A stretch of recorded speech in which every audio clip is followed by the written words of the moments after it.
자, 이번엔 네 번째 강의인데요. 이번에는 이제 최신 어떤 법원의 판결, 그 다음에 결정 사례 해석이 들어갑니다. 이제 4강입니다. 이거는 최신입니다. 그러니까 이런 법들이 개정되고 나서 특히 2017년에 나온 법원들의 세무와 관련한 판결, 그 다음에 조세심판원은 결정 사례라고 부르거든요. 사례. 그 다음에 국세청의 여러분들 질의에 대한 유권 해석. 이게 이제 꽤 여러 개가 나와서 이걸 첫 번째입니다. 이걸 좀 여러 번 잘라서 설명을 해드릴게요. 최신 법인세 관련 판결 결정 사례 해석입니다. 자, 역시 이제 이런 프린트물을 출력을 하셨고요, 여러분요. 프린트물을 출력하셨고요. 자, 가요. 자, 1번. 회사의 재무제표 작성 책임. 이건 세법이 아니라 외감법인데요. 작년에 사실 했던 건데 꼭 알려드리고 싶어서. 상장법인과 전년도의 자산총액이 1,000억 원이 이상인 법인은 외부감사인에게 재무제표를 제출하기 전에 증권선물위원회에 재무제표를 제출하여야 함. 이건 저는 개인적으로 굉장히 중요하다고 봐요. 자, 이건 다는 아니고요. 상장법인과 자산이 1,000억 원이 넘어가는 기업들이에요. 이 기업들은 말이죠. 이제 자, 2018년이에요. 2018년에 연초에 이제 재무제표를 마감을 하죠. 작성하죠. 재무팀이. 그럼 이제 순서를요. 회계감사 나오기 전이에요. 그러면 재무제표를 마감하면 일단 이사회에서 재무팀이 만들어 놓은 재무제표를 이거를 이사회가 승인해서 그다음에 이걸 바로 증권선물위원회에다 제출해야 돼요. 요 조항이 새로 생긴 거예요. 이 말은 회계감사 받기 전에 재무제표를 미리 내고 회계감사 후에 거를 내서 이 둘을 비교해 보면 회계감사 때 어떤 것들이 지적되고라는 게 나오죠. 이 규정의 본질은요, 이거예요. 재무제표를 만들 때 뭐라는 거죠? 회계사들에게 뭐예요? 그죠? 작성을 의뢰하지 말아라. 회사 스스로 만들어라는 얘기예요. 회사 스스로 만들어야 된다는 얘기예요. 그런 거고요. 그러면 이렇게 내고요. 그 다음에 이사회 승인 받은 다음에 잘 아시잖아요. 주총 6주 전에 외부 감사와 내부 감사한테 재무제표를 주고요. 회계사들은 주총 2주 전에, 미안해요. 1주인데 2주라 그랬어요. 1주 전에 주고요. 내부 감사는 주총 2주 전에 재무제표를 감사한 내용을 통보합니다. 그렇죠? 그런 다음에 이걸 주총을 통하고 다시 이렇게 우리가 전자공시라는 개념으로 또 들어갑니다. 그러니까 사실은 보시면 재무제표를 마감해서 이사회 결의를 득하고요. 그 다음에 내고요. 증권선물위원회. 그 다음에 또 하나 중요하실 게 뭐예요? 주총 6주 전에 이제 회계사한테 주면 회계감사를 받으면 요게 감사보고서가 나오기 전에 요 사이에 당연하게 뭐예요? 또 이사회를 하죠. 왜? 요 회계감사를 받으면서 재무제표가 변했잖아요. 재무제표가 변동됐으니까 그 변동된 내용을 또 그러니까 이사회 결의는 실제로는 2번 일어나는 거예요. 2번. 그런 식의 절차에서 지금 요거를 안 내면 굉장히 앞으로는 이제 좀 중징계를 하겠다라 그러네요. 금감원에서. 그러니까 아시겠지만 꼭 여러분 스스로 재무제표를 마감하고 이사회를 해서 증권선물위원회 감사받기 전에 재무제표를 제출합니다. 이 정도 꼭 이해하시고요. 2번 해외에 지점을 설치한 법인이 해외 영업소 설치 현황표 미제출 시는 과태료 부과 대상이 아닙니다. 이건 지금 뭐냐면 우리가 해외에 현지 법인이나 지점을 만드는 거예요. 해외에 현지 법인이나 지점을 만들면 그러니까 해외 이런 현지 법인의 그죠? 재무 상황표라는 걸 내셔야 돼요.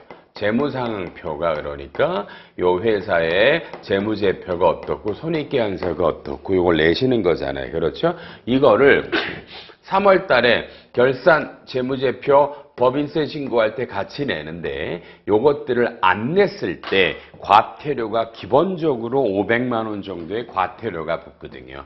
과태료가 붙어. 이건 안 내시면 붙어요. 다만 이 지점에 대해서는 또 요 재무상황표 말고 해외 영업소 설치 현황표를 내게 되어 있는데 그 설치 그 현황표 그걸 안 낸 거는 과태료가 아니라는 유권 해석이 나온 거예요.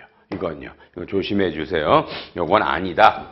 다만 이 재무상황표를 안 내면 요게 과태료가 나옵니다. 이게 꽤 많이 얻어맞습니다. 그 다음에 조심하실 게 뭐냐면 볼게요. 우리나라 한국 법인이 베트남에 B라는 법인을 현지 법인을 이게 보통 이 현지 법인은 10% 이상의 주식을 말하고 1억 이상을 말하는 겁니다. 근데 문제는 이 해외 현지 법인이 해외에 또 다른 회사를 갖고 계세요. 그러니까 이걸 보통 할아버지, 아버지, 손자라고 불러요. 요 둘이 해외에 있어요. 많은 분이 착각하시는데 이럴 때 해외 현지 법인이 우리나라 법인이 취득한 현지 법인이 해외에 또 다른 종속기업을 갖고 있을 때 요 C도 내셔야 돼요. C도. 이 C 안 내서 과태료도 많습니다. C도 손자 회사들도 꼭 내셔야 된다. 잊으시면 안 되겠네요. 그게 2번입니다. 그 다음에 3번입니다. 소득세법상 주식 양도소득세 대상 대주주의 범위에서 대주주는 주주 1인과 그의 친족 주식 합계액을 기준으로 한다 하며 무의결권 주식수에 주식수 포함한다라는 거예요. 자, 볼게요, 여러분요. 이건 특히요, 뭐 상장이나 뭐 비상장이나 마찬가지입니다만 상장도 비상장도 자, 원래 상장은 소액주주는 아니잖아요. 소액주주는 아니고요, 여러분 그죠? 여기는 대주주부터 양도세 대상이 되고요. 비상장은 그렇죠? 대주주, 소액주주가 다 돼요. 양도소득세입니다. 주식을 팔았을 때 양도소득세를 낸다라는 여러분 이 조문에서 상장은 항상 1% 이상입니다. 1% 이상의 보유주식의 시가가 얼마라는 그 조항이 있고요. 그렇죠? 그러니까 1%가 안 되더라도 보유 시가가 얼마면 이런 조항이 있는데 다만 이랬을 때 1%다 좋은데요. 그렇죠? 그 다음에 양도소득세라는 뭐 세율을 뭐 20%, 30% 냅니다만 문제는 비상장도요. 비상장은 대주주일 때는 양도세가 20%고요. 소액주주일 때는 10%예요. 10%예요. 그러면 이런 양도소득세 대상이 일단 비상장에서는 양도소득세 세율 자체가 다르고요. 상장일 때는 비소액주주는 아예 과세 대상이 안 된단 말이에요. 대주주부터 양도세 과세 대상이 되는데 이 대주주를 따질 때 이 갑이라는 사람이 본인이 아니라 그렇죠. 본인이 아니라 뭐예요? 그분들의 그거와 그의 친족 주식을 합한다. 친족 주식을 합해서 요거를 따지라는 얘기입니다. 이건 사실 굉장한 논란이 있었어요. 이런 사례, 지금 여기에 이 조세심판원이잖아요. 이 사례는 뭐냐면, 이 사례는 이 갑이라는 분이 딸이 있어요. 딸이 있으니까 사위가 있어요. 사위가 있고요. 또 이 사위는 아버지가 계세요. 아버지가 계세요. 그렇죠? 그러면 이게 지금 이렇게 한 거예요. 본인 주식과 친족이라는 건요, 여러분요, 뭐예요? 친족은 육촌 이내 혈족과 배우자와, 그죠? 사촌 이내의 인척이에요. 육촌은 혈족이고 사촌이 인척이에요. 아이고야, 인척이에요, 여러분요. 인척. 자, 그러면은 여기서요. 이렇게 따질 때 이제 혈족은 뭐예요? 뭐 1촌부터 6촌이니까 엄마 아빠 쪽으로 그렇죠? 이쪽 다 돼요. 이 인척이 바로 인척이 혈족의 배우자 이런 개념이 되잖아요. 또 배우자의 혈족을 말하고, 그러니까 인척은 원래 이 혈족의 배우자와 배우자의 혈족인데 그게 사촌까지만 이런 뜻이에요. 이 뜻이에요. 그러니까 지금 딸은 당연히 여기 걸렸고요. 이 혈족의 배우자인 사위는 인척에 걸려요. 인척에 걸려요. 그렇죠? 그러면 이 사위의 아버지, 이쪽은 서로 사돈이죠. 사돈이죠. 이쪽은 안 걸려요. 이쪽은 안 걸리잖아요. 만나볼게요. 그죠? 이런 게 안 걸려요. 그런데 이제 문제는요. 그러니까 요렇게 따져보니까 여기서 요 지분을 따지니까 1%가 안 넘었는데 지금 이 사례는요. 이쪽을 보니까 사위 입장에서 보니까 보세요. 자기의 아버지잖아요. 당연히 육촌이죠. 맞고요. 배우자잖아요. 맞죠? 그리고 배우자의 아버지니까 어떻게 돼요? 아버지니까. 저기 사촌인의 인척이죠? 배우자의 혈족이니까. 그럼 요렇게가 된다라는 거예요. 그러면 정말 재밌지 않으세요? 요렇게 따지니까, 요 사위 입장에서 따지니까, 그렇죠? 사위 입장에서 따지니까, 이렇게 합산되니까, 이쪽에서 저기 1%가 넘어서 양도소득세 대상이 된다라는 거예요. 되게 재밌는 거예요. 그래서 이거는 저도 깜짝 놀랐어요. 이런 게. 그래서 이쪽이 아니라 이쪽으로 이렇게 따지니까 이게 1%가 넘어가더라는 거예요. 저는 여기 해당되는 분이 무지하게 많을 거라고 봐요, 개인적으로. 그래서 반드시 이 대주주를 따질 때 이게 꼭 어떤 최대주주의 개념이 아니구나. 최대주주의 개념이 아니라 이 사위가 주주라면 이 사람을 기준으로 해서 혈족, 배우자, 인척 이렇게 따져서 1%가 넘어가면 그러니까 이게 이 사람 주식이 아니라 여기 걸리면 이 사람들이 다 대주주라는 거예요. 다. 그래서 굉장히 엄격하고 무서운 조문이구나. 그렇죠? 이런 게 조세심판원 결정 사례라는 거예요. 중요하다고 보시는데, 그래서 우리 실무자님들이라면 반드시 조심 2017서 565 5월 24일 나온 건데요. 반드시 여러분 이거를 이 원문을 보셔서 지금 이 사례를 판단하시기 바랍니다. 그리고 우선주 중에 우선주 대다수가 의결권이 없거든요. 그래도 요 지분율을 따질 때는 이 우선주도 들어갑니다라는 또 해석입니다. 3번 하나 배우셔도 아마 평생 어마어마하게 도움되실 텐데요. 어마어마하게 도움되실 거예요. 이런 거 잊지 마세요. 그 다음에 4번에 2017년에 신설된 국가별 보고서 제출 의무자가 기획재정부 고시로 떴어요. 이게 실제로가 제가 이 개정세법의 교재 있으시죠? 거기를 갖다가 쭉 마지막에 보시면요. 제가 찾아드려요. 맨 마지막에 보면 3번이 주요세법 우리 안 했죠? 주요세법에 가서 쭉 가시면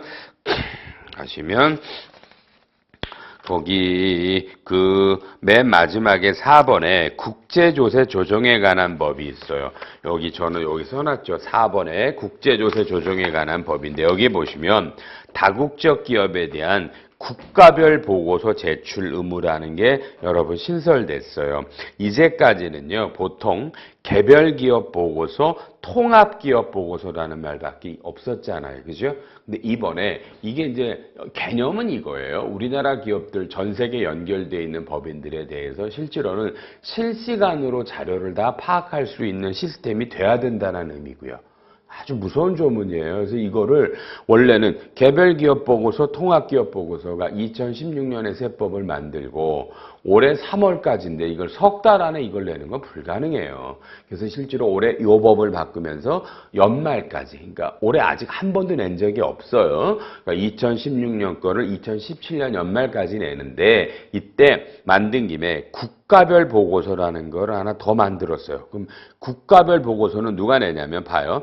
다국적 기업의 최상위 지배 내국법인으로서 전년도 연결재무제표 매출액이 1조를 초과하는 기업. 1조를 초과하는 기업이면, 그죠? 이게 전 세계에 깔린 기업별로 그 나라에서 얼마를 받았어요? 그 세금이 얼마 나갔어요? 이런 리스트 목록이 뭐예요? 요런 걸 내요. 다시요.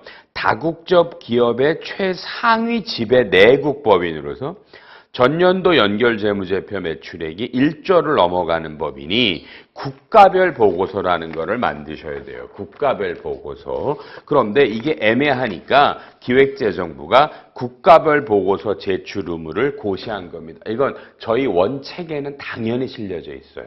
그러니까 여러분도 요거 참조하시려면 요 기획재정부 고시를 보셔서 국가별 보고서가 뭐뭐뭐인가를 반드시 확인하시기 바랍니다. 실제로는 엄두가 안 나요. 너무 많아서. 그래서 지금 대기업들은 너무너무 불쌍해요. 경리과들이요. 생각해 보세요. 매월 월차 결산하셔야죠. 분기마다 검토 받으셔야죠. 반기하셔야죠. 중간연합하셔야죠. 그다음에 원재무제표 그것도 빨리 만드시고 감사하셔야죠. 그다음에 또 뭐 다른 종속기업들 지분법하고 연결재무제표 만드시죠. 거기다가 또 이와 같은 국가별 보고서, 개별기업 통합보고서 이런 것들을 만듭니다. 참 어렵네요. 이런 경리부서 재무팀들이 뭐 어떻게 해요. 방법이 없으면 하긴 하지만 어려운 일인 것 같네요. 5번에 이건 실제로 그 내용상의 개정은 없어요. 우리가 홈택스잖아. www.hometax.go.kr 모든 세무신고를 홈택스에다 하는데 그 홈택스에다 내는 그 규정이 항상 바뀌는데 올해 이건 또 좀 늦게 바뀌었네요. 2017년 8월 21일 날 국세청 고시로 바뀌었습니다. 내용상으로 커다랗게 바뀐 건 있을 게 없죠. 문구들이 좀 바뀌고 그랬네요. 우리 교과서에도 있습니다. 자세한 건 보시고요. 자, 이제부터 6번이 제가 좋아하는 겁니다. 6번이 조세범 처벌법 대상 사기 기타 부정행위 해당 여부입니다. 멋있어요? 자, 칠판 봐주세요. 칠판 봐주세요. 자, 뭐냐면 여러분 볼게요. 지금 이 얘기는 자, 우리가 국세부가 제척기관이라는 게 있어요. 국세청이 세무조사를 해서 그죠? 5년 전 거는 과세할 수 없다라는 게 국세부가 제척기관이잖아요. 그렇죠? 그래서 우리가 보통 볼게요. 2011년도 법인세는 2012년 3월 31일 날까지 신고하잖아요. 그럼 여기다 5년을 더해버리면 2017년 3월 31일. 그러니까 2017년 3월 31일 여러분 이후에는 어떻게 돼요? 2011년 이전 거를 조사할 수 없잖아요. 그래서 요 이후에는 현재 이게 2017년 9월에 녹화라니까 12, 13, 14, 15, 16 이렇게 5년치를 과세할 수 있잖아요. 이게 국세부가 제척기관인데 여러분 이게 원칙이에요. 원칙에는 뭐가 있다? 예외가 있죠. 예외가 10년이에요. 무신고는 7년인데 그렇죠? 뭐 하지 말고 상속증여는 15년인데 일반적인 걸로 법인세나 부가세 같은 게 10년이 예외 조문이 있어요. 어떨 때 10년이냐? 여러분이 이 법인세 쪽에 대해서 한 개의 사기, 기타 부정한 방법으로 탈세를 하셨더라면 그러니까 사기나 기타 부정한 방법으로 탈세를 해서 여러분 이 내용이 지적이 되면 이거는 10년 안에 걸 과세할 수 있어요. 그럼 이때 사기 기타 부정한 방법이 뭐냐라고 그러니까 이거를 조세범 처벌법이라는 이 법에서 규정을 하고 있다라는 얘기예요. 그래서 지금 이 법에 해당이 되면 국세부가 제척기간을 10년 안에 걸 얻어만들 수 있는데 또 하나가 있어요. 또 하나가 이제 국세기본법으로 가면 국세기본법에는요, 그죠 여러분요, 신고불성실 가산세라는 게 있어요. 신고불성실 가산세는 모든 법이 똑같아서 국세기본법에 넣었는데 이게 일반적인 거는요 본세라고 그러죠. 먼저 내야 될 세금의 10%예요. 신고불성실 가산세가. 그런데 이게 부당한 방법이면 본세의 40%입니다. 그러니까 신고불성실 가산세가 여기 보면 4배가 더 무섭게 때려지잖아요. 4배가 더 할증해서 때려지죠. 그죠? 그러니까 이것도 이때 부정한 방법도 역시 사기 기타 부정한 방법을 거론하고 있는 조세법 처벌법에 이 규정을 걸고 있어요.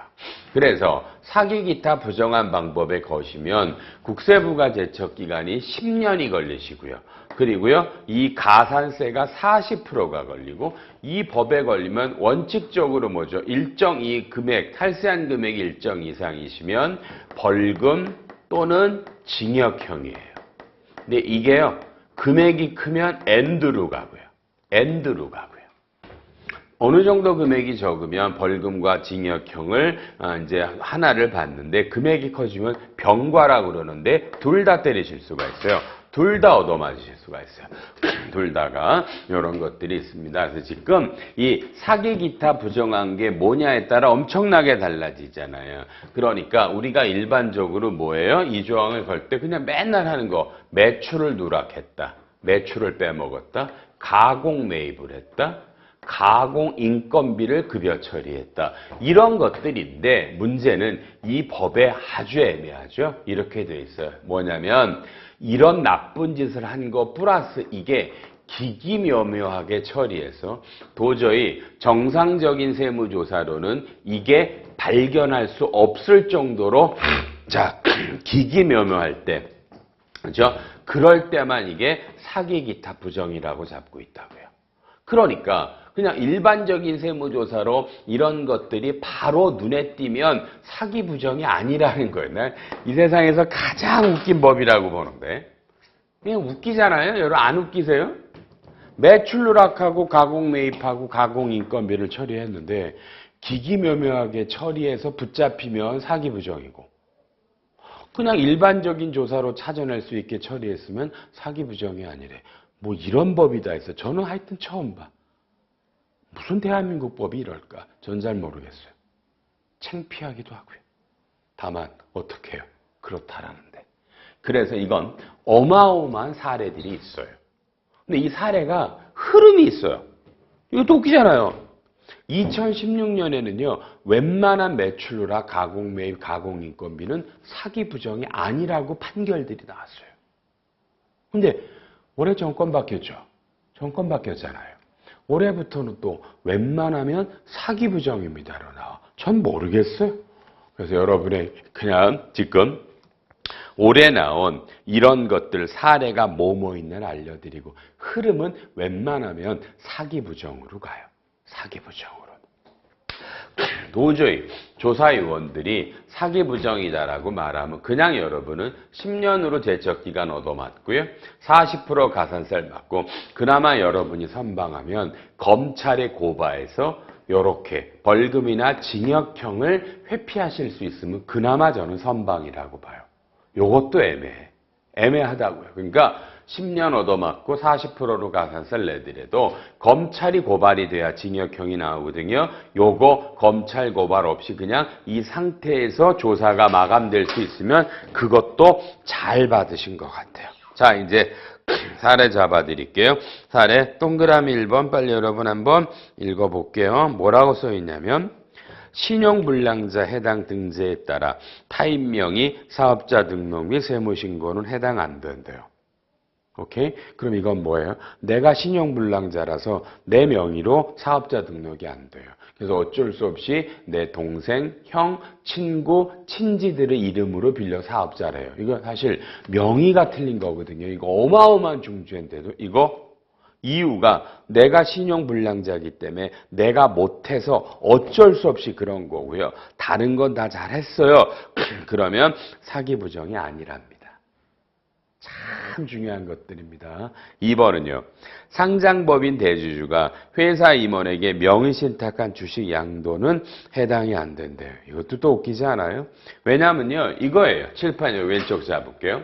상장주주가 대주주잖아. 대주주일 때는 양도세를 내니까 내가 이게 안 되려고 일부를 다른 사람 이름으로 명의신탁을 했어요. 원래가 내 건데 뭐예요? 원래가 내 건데 남의 이름으로 돌려놓고 1%가 아닌 것처럼 처리했어요. 이게 걸렸어도 이것도 사기 부정이 아니래요. 해당이 안 된대요. 야, 3번 사적 경비, 증빙 없는 가공비용 계상은 해당이 또 안 된대요. 이게 증빙이 없는 가공비용이에요. 여러분 옛날에 몇 년 전에 아주 유명한 여자 연예인이 탈세했다고 텔레비 나와서 사과한 적이 있어요. 그 연예인께서 중국과 많은 일을 하면서 왔다 갔다 하는데 가공 여비 교통비를 무지하게 넣었어요. 무지한 금액을 넣었어요. 수십억을 넣었다고 그러는데 그런 것들이 뭐예요?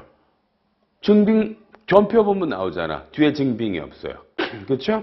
그런 거는 가공 경비를 넣었지만 사기 부정이 아니래요. 부가제척 기간이 그러면 5년권만 얻어맞고 가산세 10%만 내는 거예요. 조세범 처벌법에 검찰 고발에 해당하지도 않아요. 4번 매출 매입거래 누락빚 차명 계좌 사용은 또 해당이 된대. 그러니까 이 핵심은 차명 계좌예요. 그러니까 내가 매출을 하더라도요.